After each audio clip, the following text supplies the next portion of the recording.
amen. Reka dusangire ijambo riri mu kibazo umukristo wese canke abantu benshi bibaza. Hariho bamwe babifitiye inyishu, hariho n'abandi batabifitiye inyishu. Twaronse ijambo cyo kugasara nk'ishengero. Haleluya. Kandi nk'umuntu ugiti ciwe umuntu acakira uko avyumva. Ariko Imana uko nabonye uburongozi bwagenze uyu munsi, irashaka ko tugendera mu bumwe, irashaka ko twakirira hamwe, irashaka ko tuba umuntu umwe. Haleluya. Ntihagire usigara inyuma. Rero ikibazo ni iki: mbega umukristo arashobora gutakaza agakiza? Haleluya. Mbarize mugenza uti mbega umukristo arashobora gutakaza agakiza? Haleluya. Reka tubirabire mu ijambo ry'Imana, kuko ijambo ry'Imana niryo tara rimurikira ibirenge byacu. Naraseranguye byinshi muri Bibiliya, amajambo menshi arerekana ko umuntu adashobora gutakaza agakiza, ariko ayandi majambo kandi arerekana ko umuntu ashobora kuva mu gakiza. Urumva gutakaza no kwikura muco wahawe sico kimwe. Haleluya. Reka tubanze dusome amajambo tuja kwishimikiza. Ijambo mumenyereye Yohani 3 umurongo wa 16 n'umurongo wa 36. Haleluya. Nifuza ko umuntu wese yotaha agize ico akuramwo. Haleluya. Akava mu kuzazanirwa akatahana icemezo mu mutima. Haleluya. Tuge Jean 3:16 haravuga ngo kuko urukundo Imana yakunze abari mu isi, ariko rwatumye itanga umwana wayo w'ikinege, ng'umwizera wese ntazapfe rubi, ariko azahabwe ubugingo budashira. Amen. Ng'umwizera wese ntazapfe rubi, ariko azahabwe ubugingo budashira. Haleluya. Umurongo wa 36. Uwizeye umwana arafise ubugingo budashira. Uwizeye umwana arafise ubugingo budashira, ariko utumvira umwana ntazobona ubugingo, ariko uburake bw'Imana buguma kuri we. Amen. Haleluya. Haleluya. Mufate ku mutwe yuko harimo ukwizera no kumvira. Haleluya. Tuje muri ndi jambo Abikorino ba kabiri igice ca 5 umurongo wa 17 n'umurongo wa 19.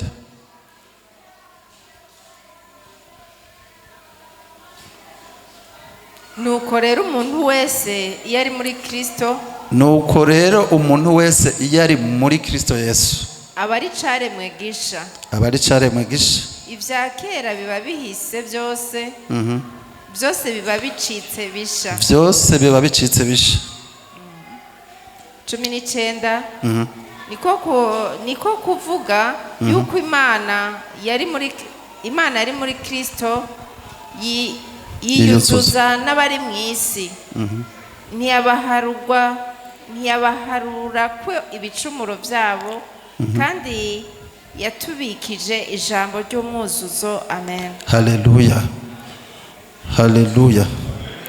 Reka duherukire kuri Yohani 15 umurongo wa 4 wonyene.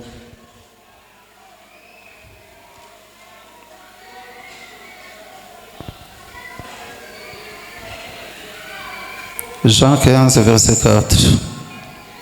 Nimugume muri jewe, nimugume muri jewe, nanje ngume muri mwebwe, nanje ngume muri mwebwe. Nk'uko ishami ritabasha kwama ubwaryo, nk'uko ishami ritabasha kwama ubwaryo, litagumye mu muzabibu, niko namwe mutabibasha mutagumye muri jewe. Amen. Haleluya. Oyandi majambo nimushobora kwama, nibubasha kwama mutagumye muri jewe. Amen. Haleluya. Reka dusubire ku kibazo cacu kivuga ngo mbega umuntu arashobora gutakaza agakiza. Iki kibazo tuja kukiraba mu buryo bubiri. ku ruhande rw'Imana no ku ruhande rw'umukristo canke ku ruhande rw'umwana w'umuntu. Ku ruhande rw'Imana umuntu yavutse ubwa kabiri, haleluya, akaba icaremwe gisha, akaronka mpwemu yera, akarongorwa na mpwemu yera, mpwemu yera akamuronka nk'ingwati y'ubugingo budashira, haleluya, ntashobora gutakaza agakiza.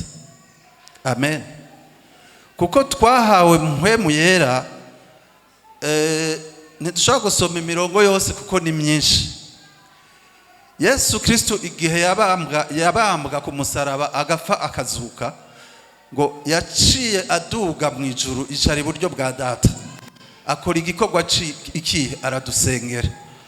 Ariko kandi yadusigiye mpwemu yera aduherekeza muri urugendo rwo kuja mu ijuru, adushigikira muri urugendo rw'agakiza. Haleluya. Nuvuga ngo turafise assurance, turafise icemezo yuko mpwemu yera adashobora kunanirwa kudushikana. Haleluya. Haleluya. Ico ni icemezo umuntu wese yakiriye Yesu nk'umwami n'umukiza, vy'ukuri yamwakiriye yumva yuko yihanye. Kuko Yohana umubatizi igihe yaza na Yesu Kristo igihe yatangura ibikorwa bavuze bimwe. Bavuze ijambo rivuga ngo mwihane kuko ubwami bw'Imana buri hafi. Haleluya. Haleluya. Bavuga ngo agakiza kajana no kwihana. Haleluya. Reka dusubire ku kindi kibazo kiraba ku ruhande rw'umwana w'umuntu. Haleluya. Sishaka kuvuga vyinshi ariko ndashaka ko mutahana ikintu kimwe, twese tutahana ikintu kimwe. Umuntu atahe yikunkumuye ikintu cyose cyo mubuza gushira amanga yuko yoja mu ijuru, yuko afise ubugingo budashira muri we. Ku ruhande rw'umuntu, umukristo arashobora kwikura mu gakiza. Haleluya. Turi kumwe, turavyemera ko umuntu ashobora kwikura mu gakiza bivanye no kutamenya canke n'ingingo wenyene yifatiye yo kuva mu kwizera Yesu Kristo nk'umwami n'umukiza w'ubugingo bwiwe. Haleluya. Aba n'abantu babiri, umwe yavuye mu gakiza kubwo kutamenya. Yesu ariko arigisha abigishwa biwe, mwibuke ko yabaciriye umugani w'umubivyi yabivye imbuto, zimwe zikagwa ku nzira, izindi zikagwa mu mahwa, izindi zikagwa mu rutare, ku rutare izindi zikagwa mu ivu ryiza. Haleluya. Ararisigura, aravuga ko hariho abakira ijambo ariko umwansi akaza akarinoba. Haleluya. Nuvuga ngo rya jambo ntaco rimumarira, rya jambo ntirishobora kumuha inkomezi zo guhagarara imbere y'icaha. Haleluya. Uyu muntu yikuye mu gakiza kubwo kutamenya, nta nkomezi ashobora kuronka zo guhagarara imbere y'icaha. N'ubu nyene yifatiye ingingo yo kuva mu kwizera bivanye n'ibihendo, bivanye n'amangetengete y'umwasi. Haleluya. Nawe nyene ntashobora gushikama. Uwa gatatu ni umuntu w'umunyedini, ni umukristo yibereye ngaha mu ishengero. Haleluya. We nyene yumva ari amahoro, umenga yarakijijwe kandi arereka abandi ko akijijwe. Mugabo ni umunyedini, no kubatizwa ntiyabatijwe kandi yumva amerewe neza mu ishengero. Haleluya. Uwo mu bisanzwe aba ariko aribesha we nyene. Umugwi wa gatatu, umugwi wa kane, ni umuntu atihannye vy'ukuri. Murabona pasiteri mukuru wacu iyo turiko turahamagara abantu bihana,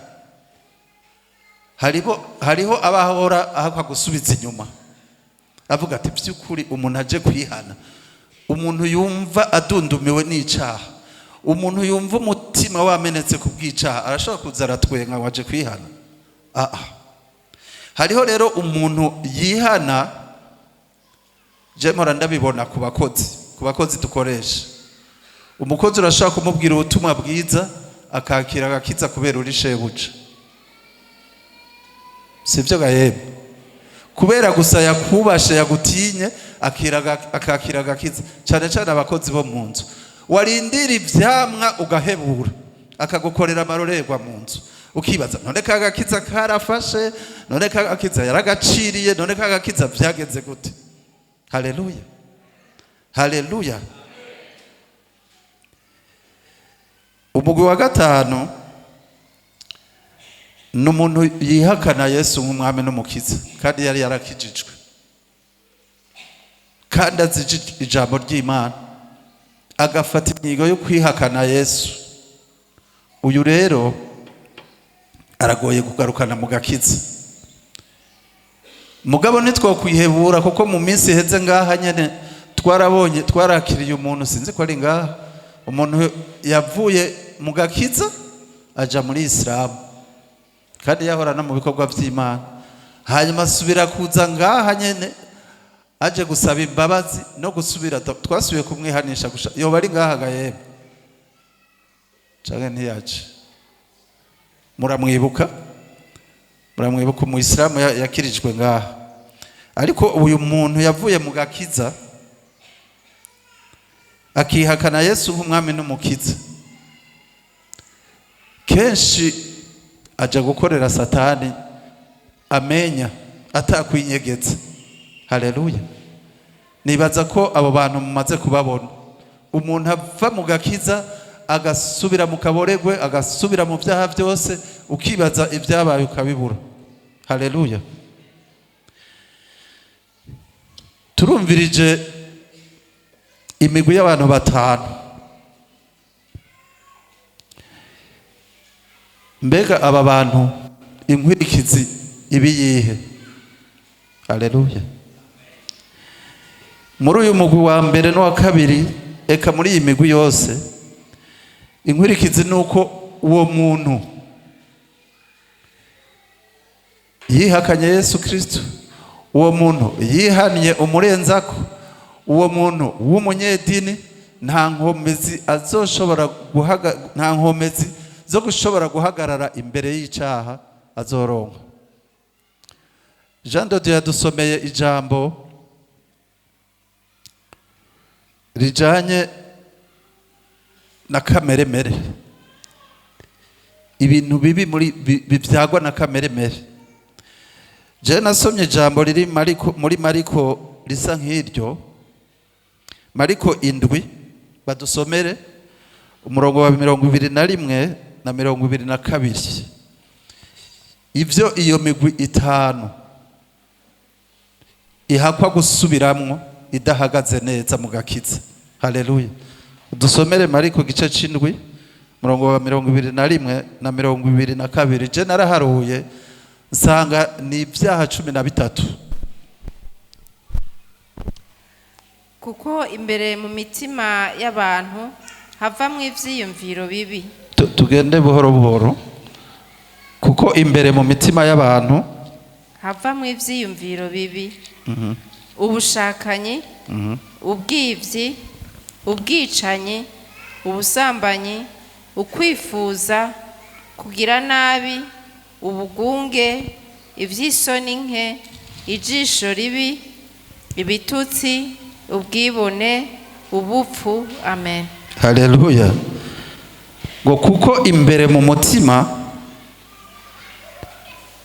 y'abantu havamwo ivyiyumviro bibi, muharure: ubushakanyi icya mbere, ubusuma icya kabiri, ubwicanyi icya gatatu, ubusambanyi icya kane, ukwifuza icya gatanu, kugira nabi icya gatandatu, ubugunge icindwi, ivy'isoni nke 18, ijisho ribi 9, ibitutsi 10, ubwibone 11, ubupfu 12. Haleluya. Haleluya. Hari ico nibagiye? Ubusuma byose hamwe bica biba 13. Ivyo ngo biba mu mutima w'umuntu, biba muri kameremere y'umuntu. Haleluya. Iyo umuntu atakirira ijambo rero twasomye, mu Bikorinto ba kabiri igice cya 5 umurongo wa 17 nuko rero iyo umuntu ari muri Kristo Yesu ubu uri caremwe gisha. Haleluya. Ibya kera biba bishitse. Iyo umuntu yakiriye agakiza, iyo umuntu atabaye mu ijambo, iyo umuntu atabaye kumvira ijambo, iyo umuntu atabaye kurongorwa na mpwemu yera, ijambo ry'Imana rivuga ngo abana b'Imana abarongorwa na mpwemu yera nibo bana b'Imana. Haleluya. Uyu muntu abari mwirinde ryuko ibi bintu biba mu mutima. Mwibuke yuko iyo umuntu akijijwe, haleluya, hahinduka impwemu yiwe. Iyo twakire Yesu nk'umwami n'umukiza, utaha wambaye kwa kundi, utahana inzobe ya yindi nyene, utahana ubwirabure bwa bundi nyene. Haleluya.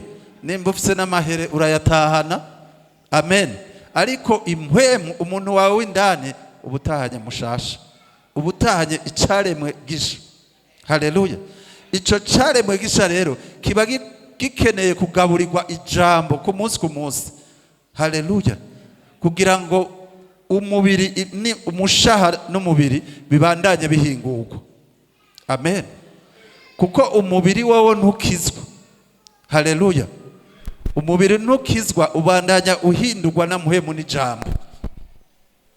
Haleluya. Kuko imigambi Imana idufitiye kuva mwiremwa nuko uyu muntu akijijwe agenda asa na Kristo. Haleluya. Haleluya. Iri jambo nariko ndaryigako ku munsi wa 4 cyangwa wa 3 ndavyibaza.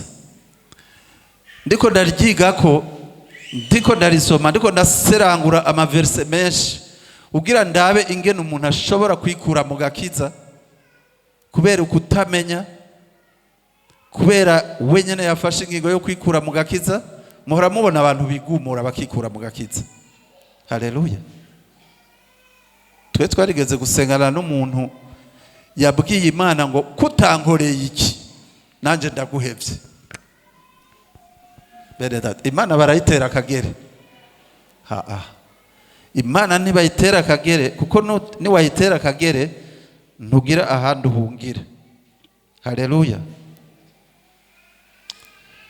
Arabwira Imana ngo ndaguhevye. Urumva uwo yari yifatiye ingingo.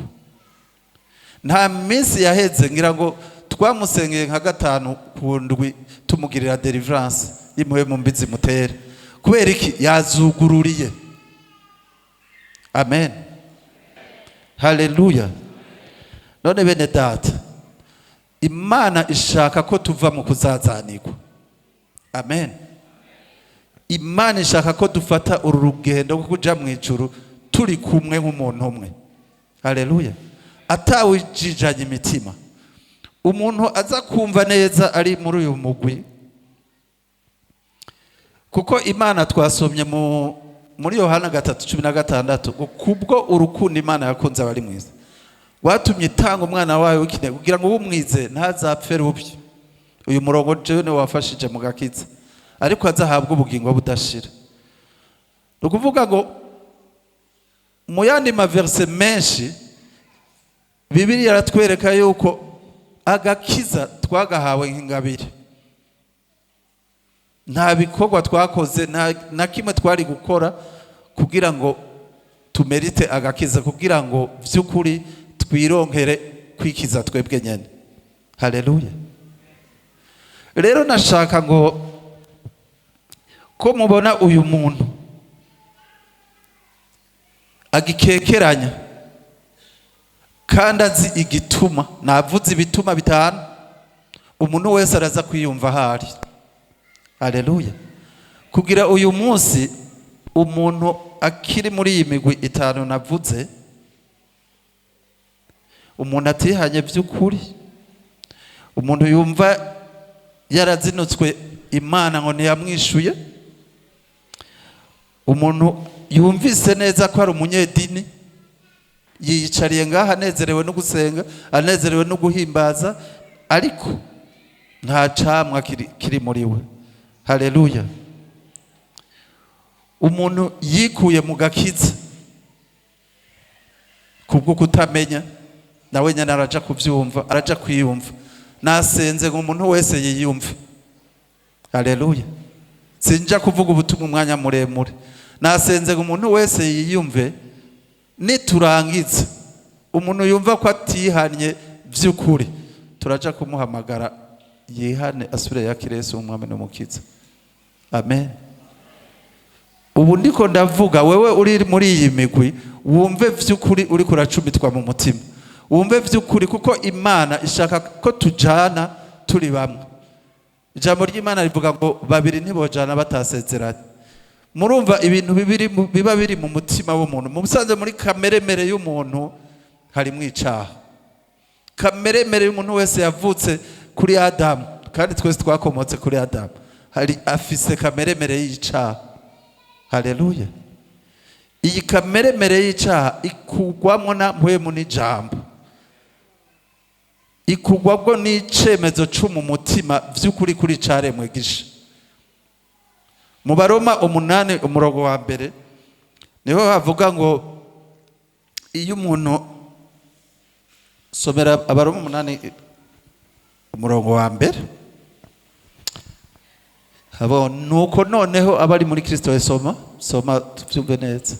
Nuko rero noneho abari muri Kristo Yesu nta rubanza ruzobatsinda. Amen. Haleluya. Nifuza yuko utaha uyu munsi wumva atarubanza ruri kuri wewe. Haleluya. Wumva atarubanza, tugasarire hamwe, twinjirire mu ikanguro hamwe, tuvavanure n'ibintu byose. Haleluya. Iri shari ryavuzwe, rigono, utukana, ukugira iki, bya bintu byose byavuzwe vy'ukuri ntibisubire kuza kutuzanira akaga katubuza urugendo ruja mu ijuru. Haleluya. Kuko aba bantu bari mu mugwi 5 navuze, umunsi inzamba yovuga, amen, ikagusanga muri ibi byaha, kuko abari muri iyi migwi inkwirikizi iba wisanga mu caha cuguma wisubiriza. Haleluya. Kikakunanira kuvamwo kuko uri mu ntege nke, udashobora kwikuramwo, kandi n'agakiza nyene kari kugukura muri ako kaga. Haleluya. Haleluya. Haleluya. Bibiliya kuva mu sezerano rya kera ukabandanya mu isezerano rishasha, Imana yaguma idusubiriramwo amajambo 3. Haleluya. Ijambo avuga kuti niwumvira, amen, niwumvira hazoba ibi nibi. Ikogera ikatubwira ngo ndi kumwe nawe, ntutinye, ndi kumwe nawe. Haleluya. Ikindi Yesu yatubwiye ati nimwaguma muri jewe, kuko mu isezerano rya kera Imana yabwiye Yosuwa ngo ibi vyagezwe ntuzubikure mu kanwa kawe, uziburimbure ku murango no mwijoro. Urumva bene data, hariho ico Imana idusaba kugira vy'ukuri dukomerere muri agakiza. Haleluya. Nitwibeshe ngo turiko turaja mu ijuru kandi hariho intege nke inzambi zishobora kugusangamwo ntuje mu ijuru. Haleluya. Sindakubwiye ngo uzoshobora kudakora icaha, uko Imana yarategekanije amaraso Yesu Kristo ko umuntu akoze icaha yumva acumiswe mu mutima akihana. Haleluya. Imana irashaka ko tugera ahantu umuntu nubwo wobesha akantu gatoya wumva inkengeri mu mutima, wumva umutima usimvye, ugaca uvuga uti Imana ndasavye imbabazi. Haleluya. Kuko bene data ntitwibeshe gusabira imbabazi, kwihana icaha uguma usubiramo, ukacihana ejo ukagisubiramo, naho ijya ejo ukagisubira, mu bisanzwe nta mbabazi z'Imana uba warose. Haleluya. Muri ico gihe umuti nuko upfukama ugasaba Imana ati Mana ndamanitse ibiganza, ndi umunyantege nke, nkura aha hantu. Haleluya. Nkura aha hantu ndiko ndadendekanya ibibabi nka Adamu na Eva. Haleluya. Adamu na Eva baracumuye ngo bisanga bari gusa, kandi bari basanzwe bagenda batambaye, mugabo bari bambaye ubwiza bw'Imana.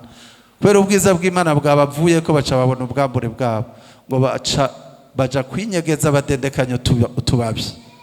Haleluya. Hari aho twisanga turiko tudendekanya ibibabi, aho gupfukama vy'ukuri tukihana. Haleluya. Haleluya. Mbona muhwekereye cyane, nibaze ko turi kumwe, abo turi kumwe. Haleluya. Urazi ubutumwa bwo kwihana nta mamene menshi abamo. Haleluya. Ariko uyu ni umuti. Amen. Ni wawunywa, ni wiyumva muri iyi migwi itanu, uratahukize. Haleluya. Haleluya. Rero twabonye inkwirikizi. Ikindi kintu nohereza ko nk'impanuro. Haleluya. Ko Imana yoyo agakiza yatanze, ingabire yatanze, Imana ntigera yicuza. Imana ntisubiramo, yaratanze. Nahaweho kugumamo. Haleluya. Nahawe indirimbo zibiri, usanga ntibakunze kuziririmba hano, ndazireka. Ariko imwe yoyo turakunze kuyiririmba, ivuga ngo muri Yesu gumamo. Haleluya. Bene data, warinjiye muri Yesu Kristo, gumamo. Gumamwo. Kuko muri Yohana 15 avuze ati nutaguma muri je ndi umuzabibu nawe muri amashami, nutaguma muri je nshobora kwabo. Rero gumamwo muri Yesu, gumamwo. Haleluya. Nta handi haramakiriro. Haleluya. Kuko aho hanze, haleluya, ni wishinga kubatembereramo. Haleluya. Nutabahindura bazoguhindura. Haleluya. Nutabe evangelisa bazokwevangelisa. Haleluya. Bene data, ni wumva utagira inkomezi, ntuzusubire mwirigara wahozemwo kera. Kiretse ni wumva ufise inkomezi, ufise ijambo ubashiriye ryo kubahindura. Haleluya.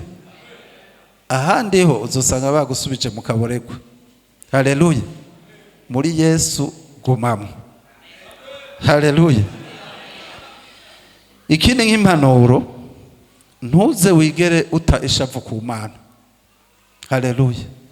Ntuzupime kuta ishavu ku Mana, ko Yesu ku musaraba yavuze ati ndabirangije. Haleluya.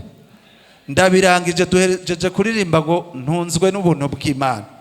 Wewe utashoboye kwakira ubu buntu buri mu gakiza, wewe utashoboye kwakira ubu buntu Imana yatugiriye muri Kristo Yesu, ntuze wigere widogera Imana. Haleluya. Ntuze wigere widogera Imana. Haleluya. Haleluya. Rero ndangiza, umuntu wese yisuzume. Amen. Umuntu wese yisuzume. Umuntu yumva ko ari muri iyi migwi itanu, ndasubira ndabibutse. Haleluya. Turaja kumuhamagara ngaho imbere, cyane cyane umuntu yumva ko yihannye bitavuye ku mutima koko. Ko bene data, ako gakiza ntigafata. Haleluya. Ako gakiza ntigatanga inkomezi. Umuntu yumva yarabivuyemo, turaja kumuhamagara ngaha. Haleluya. Haleluya. Turaja kumuhamagara ngaha tumusengere kugira ngo yakire inkomezi zo kubisubiramo. Amen. Ijambo rivuga ngo babiri nibojana bataraganye, kugira ngo Imana yategurira ishengero tukijane mwo turi mu bumwe. Haleluya. Umuntu yumva ko ari umunyedini, yiyicariye ngaha, anezerewe sinzi ingene nomwita yinyegeje mu ishengero ntiyigeze akizwa ariko yemeza abantu ko yakijijwe kandi ariko aribesha nasenze ngo yiyumve muhemu yera tugenderere twese haleluya twese haleluya kuko bene data gusohoka muri Yesu namye ndiyumvira bwa bwato bwa Nowa urabona yabaje burya bwato imyaka 120 ariko avuga ubutumwa ati ni mwihane hihana Nowa n'umukenyezi wiwe n'abahungu biwe batatu n'abakazana haleluya bonyene hanyuma Imana iti ihamagara ibikoko ngo kimwe cyose ikigore n'ikigabo byose ivyinjiza mu bwato hanyuma irarekura umwuzure haleluya burya bwato bwa Nowa bugereranywa na Kristo mbega uwari kugurura idirisha agasimbira hasi yari gukira yari gukira kuko nta numwe yarokotse haleluya rero mwene data muri Yesu gumamo ko ijambo ry'Imana ritubwira mu Baroma 6:23 ngo ingero y'icaha n'urupfu ariko ingabire y'Imana n'ubugingo budashira bubonerwa muri Kristo Yesu bene data iyi ngabire twarayakiriye tuyicakire uwumva atayicakire ari muri iyi migwi 5 turamuhamagara yihane turamufasha atahana inkomezi zo kunesha uyu munsi ko twavuganye ko uri muri iyi migwi nta nushobora kunesha icaha haleluya uguma wisanga wakiguye muguma wisanga waguye hahandi nyene kuko nta nkomezi ugira haleluya kandi buriya Imana iyo umubeshi ugumuyemeza ko ibintu mamba ari sawa sawa Imana ntironka nahicisha ngo gutabare haleluya ntironka hicisha ngo gutabare kuko yategereza gucisha mu muntu aciye bugufi akemera intege nke ziwe hanyuma ikamutabara haleluya haleluya ndaja kubasaba turangiza umuntu wese nitwataha aje gusoma Yesaya 55 yose haleluya ayirimbureko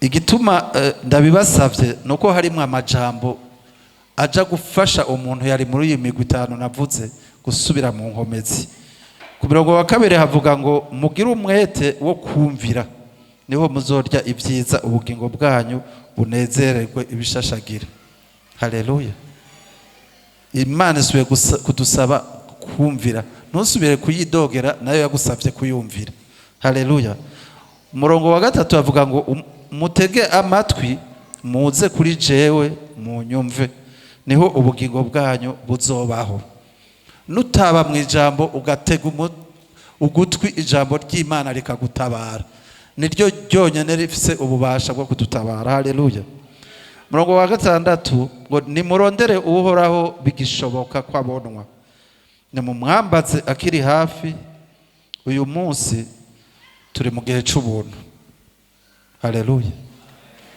tugire kera umuntu akoze icaha Imana yacimwiciraho uyu munsi turi mu gihe c'ubuntu aho ukora icaha Imana ikaguha akaryo ko kwihana haleluya haleluya bene data ndashaka uno munsi twihane akantu kose nawe we wumva yuko uri mambo sawa sawa n'Imana urondere akantu wokuraho haleluya kuko kameremere zacu ziratugora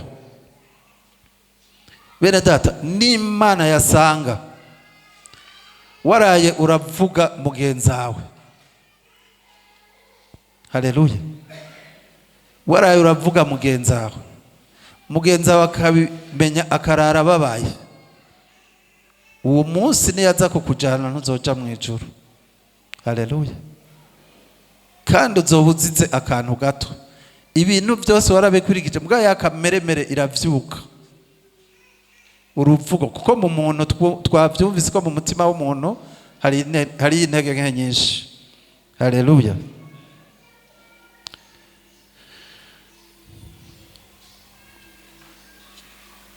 Haleluya. Haleluya.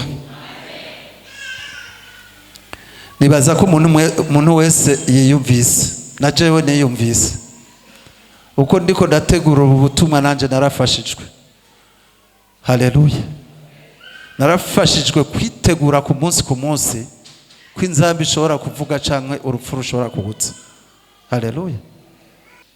Nico gituma Imana idusaba kwama twiteguye uko ngo ntituzi umunsi n'isaha izozira ko kutujana, kuko ngo iminsi yo kubaho kwacu niyo iyifise mu biganza.